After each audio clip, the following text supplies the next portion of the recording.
Man, old man Winter could just give us a break. Wait. Yeah, right, I can't even get to the mail. Oh my gosh. All right, I need boots for this. Woo.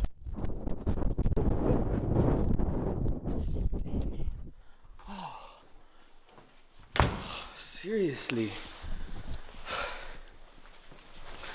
So that should give you a bit of an idea of what the weather's like here in South Dakota. I know some of you guys over in the West Coast or even down south, gosh, can't see anything. Some of you guys have been racing out there. So, as you can see, we're not gonna be doing any racing here anytime soon.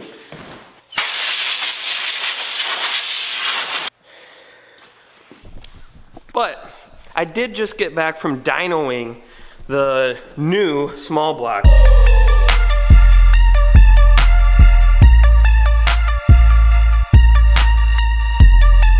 I have to use quotations on that new because some of the parts are actually like 20 years old on that motor.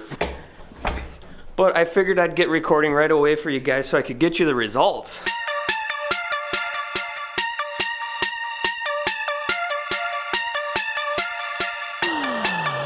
First of all, what a rush.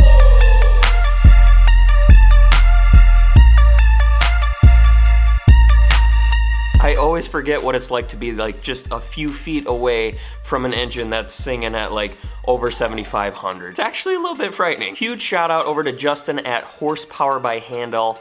That dude is extremely smart and has a very impressive dyno operation. I learned a lot and had a great experience.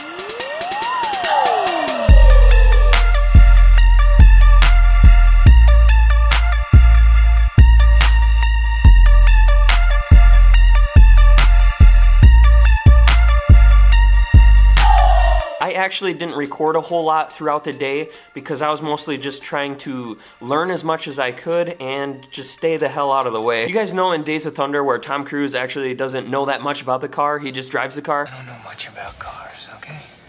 Well, hey, Cole, that don't make you a damn bit different from any driver I ever met. No, I mean, I really don't know. That's kind of like me. I always have to give credit to the old man for being the brains behind this operation. And of course, my dad, who pretty much does all of this for me. He's Dad. He keeps the car going, he does all the hard work.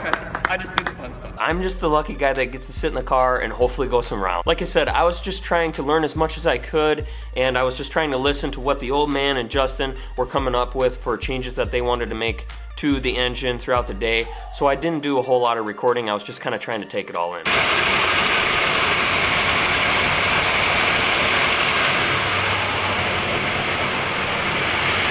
All right, so we got the 421 all mated up to the dyno, and we're ready for the first pull.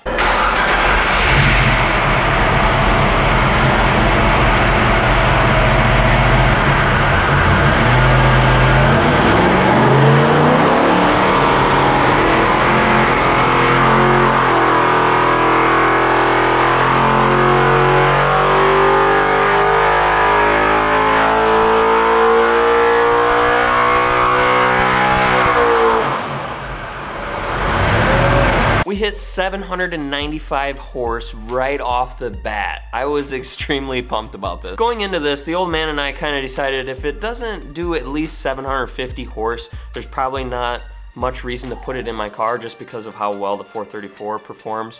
So to hit 795 right off the bat and only running it up to 7,000 RPM, I was pretty pumped about that. There's probably a little left in her. They pulled a little bit of timing out of the motor. I think it went from 30 degrees down to 28.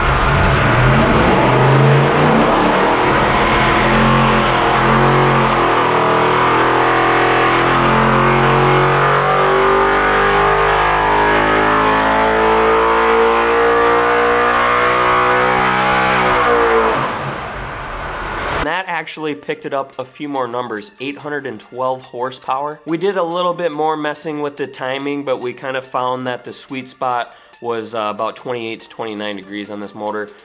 We made a few other pulls, but it didn't really help it out. So the carburetor was up next, and Justin was thinking that this carburetor was a little bit on the rich side, so we decided to jet down a couple numbers. We went from 90s down to 88s.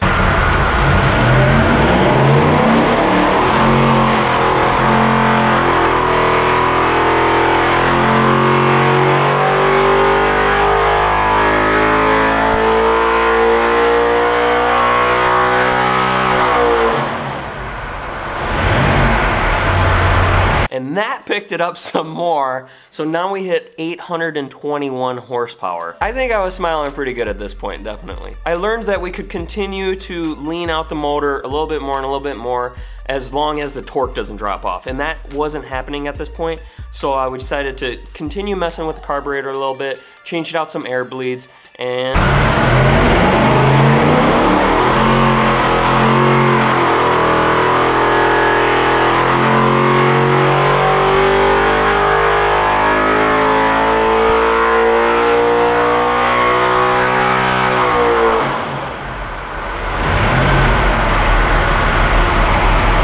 ...824 horse. Heck yes. Throughout the day we ended up experimenting with like a methanol carburetor a little bit and ultimately didn't really have any success with it. Justin and the old man kind of determined that there's probably something wrong with that carburetor, and we just didn't have enough time or fuel to really get it fixed on the dyno. So we decided to call it quits for the day. 824.9 horsepower. That's a pretty good day coming out of a small block. That brings us to the contest. I just want to thank you guys all for the comments. I had a ton of comments guessing what this motor would make for horsepower. So let's go ahead and take a look, see who ended up getting the closest. 54 comments on the video as of the time of this recording. 769, 792, 794, 819, that's closest so far, 799, 786, 784. Colton, come on! 789 again. 863. Now that guy, I wish that guy was right. 725, 746. Jack Nolan guessed 800 to 835. So that's technically right, but not looking for a range here on the contest. 824. Nick Bishaw. Look at that. Am I looking at the right one? Nick. 824. Pretty much hitting the nail on the head there. I actually did 824.9, so as long as nobody guessed 825, I'm pretty sure you're gonna be the closest. 843, 860, 748, 755, 768, 768 was a popular one. 822, that was close. Justin, you're close with 822. 807, 830, 815, 768 again. Nick, you got it. 824 horsepower. We're gonna pin your comment. So that was kind of fun. 824.9 horsepower coming out of a 421 cubic inch small block. Pretty happy with that at the end of the day. So now it's really up to us to make a decision. What should we do moving forward into the 2019 season? I'm pretty curious what that motor would do in my car, so I really kind of want to install it. I'm not sure. What do you guys think? Let me know down below. Should I put this motor in? Should I stick with the old motor? Should we do something completely different? I know a lot of people would like to see a big block in my car. I don't know. I don't have any money. I'd have to sell everything, but definitely think that a 421 cubic inch 8 1/4 horse small block would probably be worth some money, right? Let me know down below, what do you guys think? All kinds of drag racing content coming this summer, so please definitely consider hitting the subscribe button if you haven't already done so. I will see you guys in the next one. Later.